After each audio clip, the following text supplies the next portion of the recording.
السلام علیکم ورحمۃ اللہ وبرکاتہ۔ ان الحمد للہ والصلاۃ والسلام علی رسول اللہ، اما بعد۔ محترم ناظرین اکرام اور عزیز طلبہ،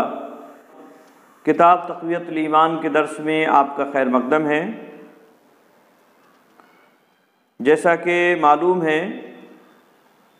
اشراق فی العبادت کی تردید میں یہ باب چل رہا ہے۔ اس سے پہلے چند آیات اور احادیث آپ کے سامنے رکھی گئیں۔ ایک حدیث آج کے درس میں آپ کے سامنے رکھی جائے گی۔ چنانچہ مؤلف رحمہ اللہ بیان فرماتے ہیں: اخرج مسلم عن عبداللہ بن عمرو رضی اللہ تعالی عنہما قال قال رسول اللہ صلی اللہ علیہ وسلم یخرج الدجال فیبعث اللہ عیسی ابن مریم فیطلبہ فیہلکہ ثم یرسل اللہ ریحا واردۃ من قبل الشام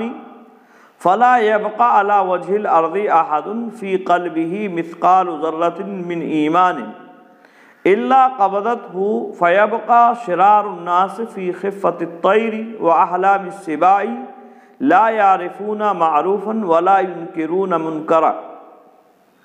فیتمثل لهم الشیطان فیقول الا تستحیون فیقولون فماذا تأمرنا فیأمرهم بعبادۃ الاوثان وهم فی ذلک دار رزقهم حسن عیشهم۔ یہ مسلم شریف کے حوالے سے مؤلف رحمہ اللہ نے ایک حدیث بیان فرمائی ہے۔ ترجمہ کرتے ہوئے بیان فرماتے ہیں، حضرت عبداللہ ابن عمرو رضی اللہ تعالیٰ عنہما سے روایت ہے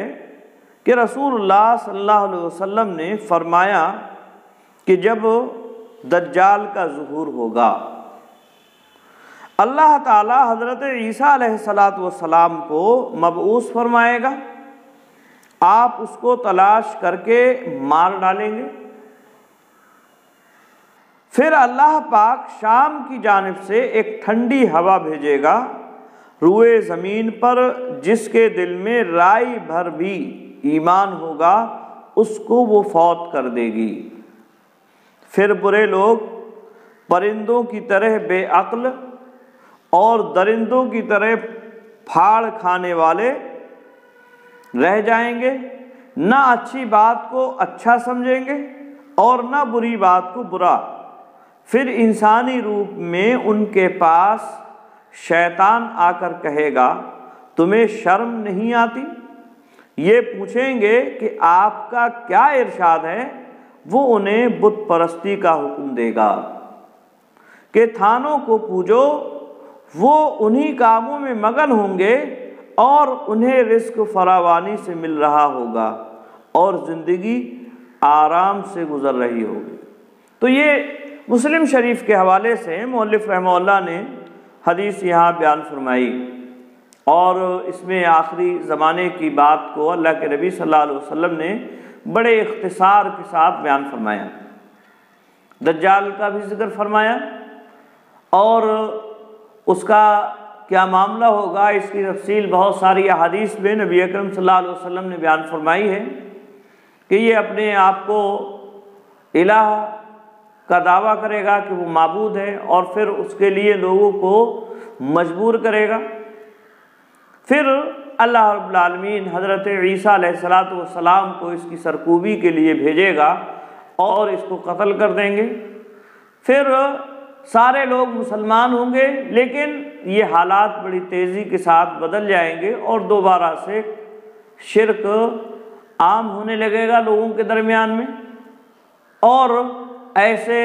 موقع پر شیطان لوگوں کے درمیان میں ظاہر ہوگا اور انہیں جو ہے شرک کی دعوت دے گا۔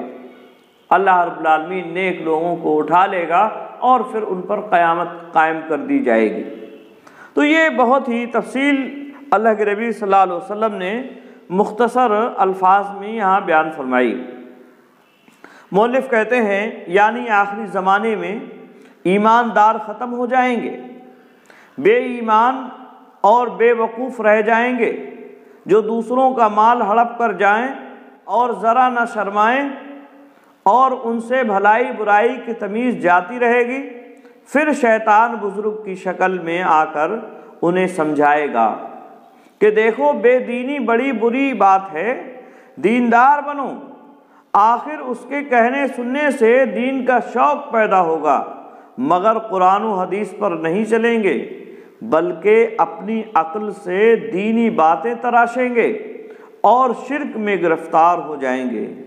مگر اس حالت میں ان کی روزی میں اور فراخی ہوگی اور زندگی بڑے چین و آرام سے گزر رہی ہوگی۔ وہ سمجھیں گے کہ ہماری راہ درست ہے،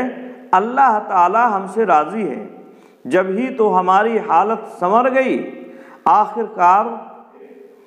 اور شرک میں ڈوبیں گے کہ جوں جوں رسموں کو مانتے ہیں ہماری مرادیں پوری ہو جاتی ہیں۔ اس لیے مسلمان کو اللہ سے ڈرنا چاہیے کہ وہ کبھی ڈھیل دے کر پکڑتا ہے۔ بسا اوقات ایسا ہوتا ہے کہ انسان شرک میں مبتلا ہوتا ہے اور غیر اللہ سے مرادیں مانگتا ہے، لیکن اللہ پاک اس پر حجت تمام کرنے کے لیے اس کی مرادیں بر لاتا ہے، لیکن وہ یہ خیال کر بیٹھتا ہے کہ میں سچی راہ پر ہوں، غیر اللہ کا ماننا صحیح ہے ورنہ مرادیں پوری نہ ہوتی، لہذا مرادوں کے ملنے نہ ملنے پر بھروسہ مت کرو اور اس وجہ سے اللہ تعالیٰ کا سچا دین یعنی توحید نہ چھوڑو۔ آئی بات میں اس حدیث سے معلوم ہوا کہ انسان کتنا ہی ڈھیٹ بن جائے، کتنے ہی گناہوں میں ڈوب جائے، سر تاپا بے حیا بن جائے، پرایا مال ڈکار جانے میں آر نہ سمجھے اور برائی اور بھلائی میں تمیز نہ کرے، مگر پھر بھی شرک کرنے سے اور غیر اللہ کو ماننے سے بہتر ہے۔ یعنی کتنی ہی برائی اس کے اندر اگر آ جاتی ہیں پھر بھی وہ غیر اللہ کی عبادت اگر نہیں کر رہا ہے تو یہ مشرک سے بہتر ہے، غیر اللہ کو ماننے سے بہتر ہے، کیونکہ شیطان وہ باتیں چھڑا کر یہ باتیں سکھاتا ہے۔ آئی بات میں تو یہ ایک دم بڑی اہم باتیں مؤلف رحمہ اللہ نے اس حدیث کی تشریح میں بیان فرمائی کہ انسان جو ہے کتنا ہی برا کیوں نہ ہو جائے لیکن مشرک اور کفر شرک کرنے والے سے پھر بھی وہ بہتر ہوتا ہے۔ آئی بات میں اسی لیے شیطان ان برے لوگوں کو جو برائی میں ملوث ہوں گے مگر ہوں گے ان کو بھی دینداری کا جھانسا دے کر بتوں کی عبادت پر لگا دے گا، شرک کے کام پر لگا دے گا۔ آئی بات میں تو قیامت کے قریب ایسا ہونا ہے، اللہ کے نبی صلی اللہ علیہ وسلم نے یہ پیشین گوئی بیان فرمائی ہے۔ ایک طرح سے یہ یقینی بات ہے کہ ایسا ہو کر رہے گا۔ تو اس سے یہ بات معلوم ہو رہی ہے کہ شرک کا آنا اس امت کے درمیان میں مسلمانوں کے اندر یہ ایک طرح سے نبی اکرم صلی اللہ علیہ وسلم کی پیشین گوئی ہے اور اس سے مسلمانوں کو ہوشیار رہنا چاہیے۔ یہ احادیث بیان کر کے اسی بات کی جانب اشارہ کرنا چاہتے ہیں مؤلف رحمہ اللہ کہ مسلمان اس بات سے ہوشیار رہیں اور شرکیہ جو امور ہیں ان سے بچتے رہیں۔ آئی بات میں ہاں، اور یہ خیال نہ سمجھیں کہ اب اللہ کے نبی صلی اللہ علیہ وسلم آ گئے ہیں تو اب شرک نہیں آ سکتا ہے، شرک آ سکتا ہے۔ یہود و نصارہ میں جب شرک آ گیا اور وہ انبیاء اور رسولوں کی قبروں کو عبادت گاہ اور عیدگاہ انہوں نے بنا لیا، تو اب اس امت کے اندر بھی ایسے بہت سارے لوگ آپ کو ملیں گے اور ہیں بہت سارے لوگ جو اولیاء اللہ کی قبر اور مزاروں کو سجدہ کر رہے ہیں، ان کے لیے جو ہے نظر و نیاز کر رہے ہیں، اور جو کام اللہ رب العالمین کے لیے ہونا چاہیے وہ ساری باتیں ان کے سامنے کی جاتی ہیں۔ ساری باتیں اولیاء اللہ کے لیے کی جا رہی ہیں جو صرف اور صرف اللہ رب العالمین ہی کے لیے ہونا چاہیے تھے، اس کے علاوہ کسی اور کے لیے درست نہیں تھی، لیکن پھر بھی وہ اولیاء اللہ کے نام پر کی جا رہی ہیں۔ ان کے لیے جانور ذبح کیے جاتے ہیں، ان کے لیے قعود اور قیام کیا جاتا ہے، باادب وہ ایسے ہی کھڑا ہوا جاتا ہے ان کے لیے جیسے اللہ رب العالمین کے سامنے کھڑا ہونا چاہیے۔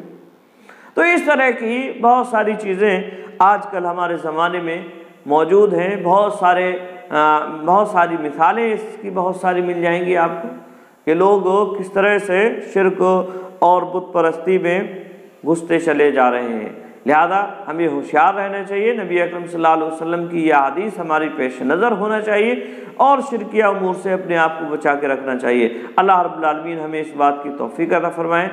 آمین۔ آج کے لیے بس اتنا ہی۔ السلام علیکم ورحمۃ اللہ وبرکاتہ۔